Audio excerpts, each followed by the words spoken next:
Hey everyone, thank you for being here today. We're diving deep into the sometimes shadowy side of trauma-informed care.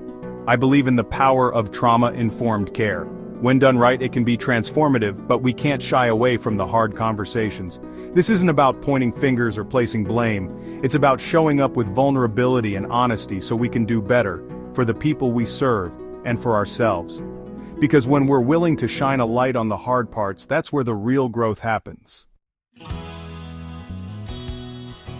We enter this work with the best of intentions, wanting to create a safe space for healing, and that often leads us to the idea of accommodation. We want to prevent triggers, to avoid re-traumatization. But here's the thing about over-accommodation. It can unintentionally reinforce the very trauma responses we're trying to heal. When we shield someone from anything that might upset them, we send the message that they aren't strong enough to handle discomfort. True healing comes from facing our fears, from developing the skills to navigate the world. Over-accommodation can keep people stuck. We have to find that balance between providing safety and fostering resilience. It takes courage to admit that sometimes our best intentions can fall short. But it's in those uncomfortable spaces that we find our way to a deeper understanding of what it truly means to support healing.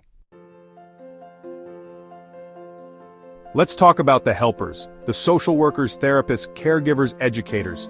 We pour our hearts and souls into this work, day after day. We show up, we listen, we empathize, and it takes a toll. Empathy without boundaries is unsustainable. When we constantly absorb the pain of others, we open ourselves up to compassion, fatigue, and secondary trauma. And that's not just detrimental to us as individuals, it impacts our ability to show up fully for the people we serve. Burnout leads to poor decision-making and emotional exhaustion. We have to prioritize our own well-being to cultivate resilience within ourselves. This means setting boundaries, practicing self-compassion, and seeking support when we need it. It's the only way we can truly show up for the long haul, for ourselves and for the people who rely on us. Our understanding of trauma has evolved so much, which is incredible. But with that increased awareness comes a responsibility to use our knowledge thoughtfully. We live in a world that's quick to label, to categorize, to pathologize. While the language of trauma can be validating, it can also be misused, to the point where we risk seeing everyone through the lens of trauma. The danger is that we start to lose sight of individual stories, of the resilience that exists alongside the pain. We begin to view normal human emotions like sadness, grief, or anger as something that needs to be fixed. This is not about minimizing the impact of trauma.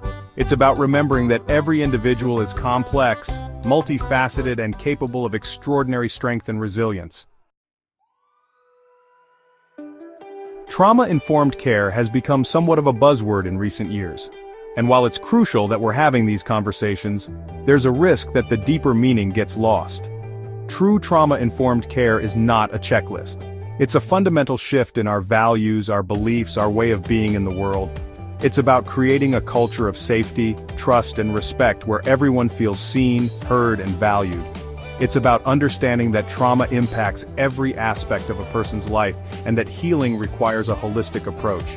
When we treat trauma-informed care as a box to be checked, we miss the opportunity to create lasting change. We fall into the trap of performative allyship. It's not enough to simply say we're trauma-informed. We have to embody those values in everything we do, from our policies and procedures to our everyday interactions. It's about creating a world where people feel empowered to heal, to thrive, to live full and meaningful lives. Trauma-informed care is not a perfect solution, but it's a powerful tool for change, and like any tool, it must be used correctly, with intention, with awareness, and with a deep commitment to doing what's right, even when it's hard. The goal of trauma-informed care is not just to avoid harm, but to promote healing, to empower individuals and communities to rise from the ashes of trauma and build a brighter future. Thank you for being here, for listening with open hearts and minds. Thank you for being willing to lean into the discomfort, to challenge the status quo, and to fight for a world where everyone has the opportunity to heal and thrive.